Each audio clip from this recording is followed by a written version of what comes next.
When Charlie Kirk was shot at Utah Valley University, everyone's attention instantly focused on the gunman, but the true mystery was buried deep beneath the surface of the crime scene. A couple days I've been seeing construction being done around where Charlie was shot and killed. Like, I'm talking about they're digging up stuff. What the investigators discovered there altered the course of the entire case. Even after the assassination, there's a lot of people that were walking around and it was wide open and nobody was there on the scene. What they uncovered would leave everyone stunned: a secret access point hidden in plain sight. It's September 18th, 2025. Just 8 days after the shooting of Charlie Kirk at Utah Valley University, construction crews are still working around the amphitheater, tearing through what remains of the stage area. Students walk by, filming with their phones, drawn to the growing mystery that's turned the site into a public spectacle. Then, a video surfaces that sends social media into chaos. A user on X, posting under the name @hustlebitch, uploads shaky, zoomed-in footage showing workers lifting a metal hatch directly beneath where the stage once stood. The caption claims it's a hidden trapdoor discovered right at the spot where Charlie Kirk was shot.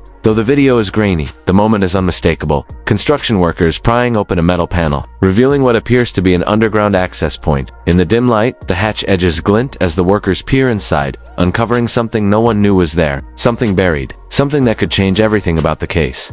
Almost instantly, the internet exploded with questions. What is that? People demanded. Why is it there? Why is it exactly where Kirk was standing when he got shot? And why didn't anyone mention this before? Not in the statements. Not in the press conference, nothing. Speculation ran wild. Some claimed it was part of an old network of utility tunnel segways that could have allowed someone to move beneath the amphitheater unnoticed. Others suggested it was a secret storage area. Maybe even a place where crucial evidence had been hidden.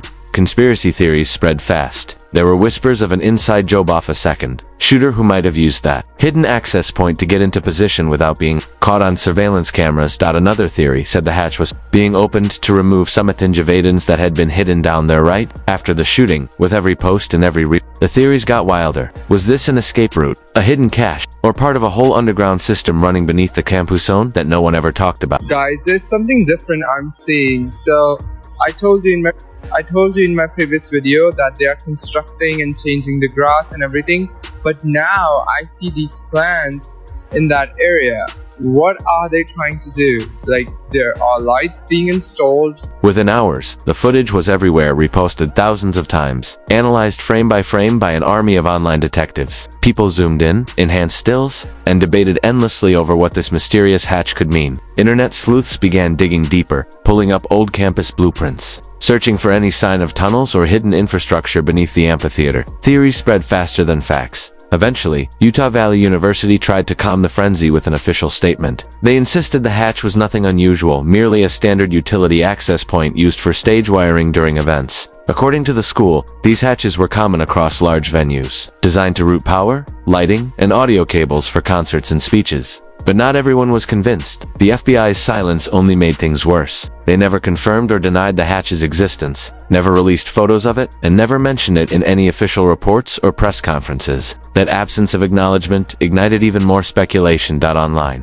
investigators began revisiting pre-shooting images of the stage, where some claimed to have noticed something odd: a suspicious bush, positioned perfectly in line with where Charlie Kirk had been standing during the attack. One user, @Laywan222, had even flagged it days after the incident, calling attention to what might have been a cleverly placed piece of cover. According to their analysis, that bush provided a flawless hiding spot for a potential sniper stationed at the nearby construction site on South Street. It was thick enough to obscure a crouched shooter, but thin enough to see through. Combined with the short distance to the stage, the line of sight would have been perfect for a high-powered rifle. The nearby construction area deepened the intrigue. It was part of an unfinished housing development filled with so-called model homes, empty shells meant to show future buyers what the neighborhood might look like. The FBI's own report confirmed that Tyler Robinson, the alleged shooter, fled through that very area, where investigators later found footprints, disturbed soil, and other signs of movement. What caught everyone's attention, though, was how many elevated vantage points those half-built structures offered, each with a clear, direct view of the stage. Any one of them could have served as a sniper perch. And then, almost as suddenly as it had appeared, the suspicious bush vanished. Within days of the shooting, it was quietly removed during landscaping renovations that only fueled the fire. Soon, the internet was filled with digital maps, 3D reconstructions, and detailed trajectory analysis. Amateur sleuths traced bullet paths, calculated angles, and pieced together timelines not because they were professionals, but because they didn't believe the official story. Using Google Earth imagery, construction photos, and every scrap of data they could find, they built their own version of events, one that suggested something much deeper and far more deliberate than anyone had been told. Let's see what are they doing, because I see a lot of construction smoke going on. Oh no, they are constructing. They are taking out the whole platform where he was sitting, and they are constructing a new one, as you can see. The social media firestorm only intensified. By late September, TikTok and X were overflowing with videos tagged under searches like construction at Charlie Kirk crime scene. Millions of users were glued to their screens, trading theories about missing surveillance footage and inconsistencies in the investigation. The numbers were staggering: millions of views, hundreds of thousands of comments, and endless speculation.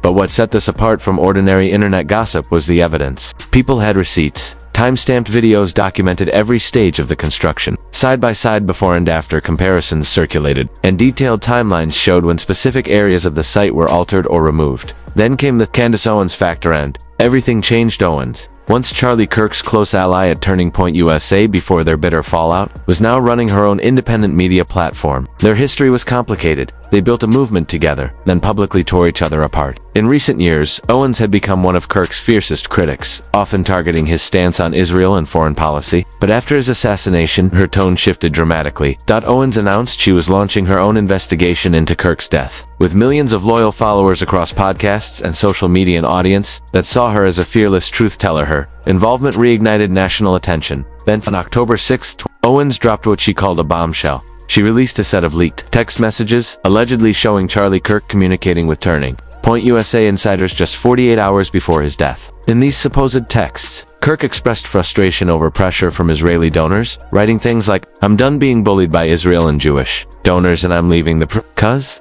Owens claimed this was evidence that Kirk was preparing to distance himself from a key part of his political identity, the donor base that funded it. According to her interpretation, Kirk had begun questioning the very foundations of Turning Point's financial network. But soon, serious doubts surfaced. Court filings and digital forensics experts raised concerns about the authenticity of the screenshots, pointing to missing metadata, inconsistent formatting, and no verifiable source chain. Still, the damage was already done. The theory had gone viral. Narrative painted Kirk as a man who had started digging too deep. In the weeks before his death, Kirk had been outspoken about the Jeffrey Epstein client files, demanding full public disclosure. On his podcast, he repeatedly questioned why names remained redacted, why certain powerful figures were protected, and why the Department of Justice still withheld key evidence. Online theorists connected these dots, claiming Kirk had begun linking Epstein's network to intelligence operations involving Israel, making him, in their view, a threat to people in very high places. Then came the coincidence that sent conspiracy boards into overdrive. On the very same day Kirk was assassinated, the U.S. Senate voted 5149 against an amendment that would have forced the DOJ to release additional Epstein files. Too many, that timing felt too perfect to be random, adding more fuel. Reports surfaced that Robert Shulman, a longtime Turning Point USA donor who had contributed over $10 million, had abruptly cut funding earlier that September. The reason, sources claimed,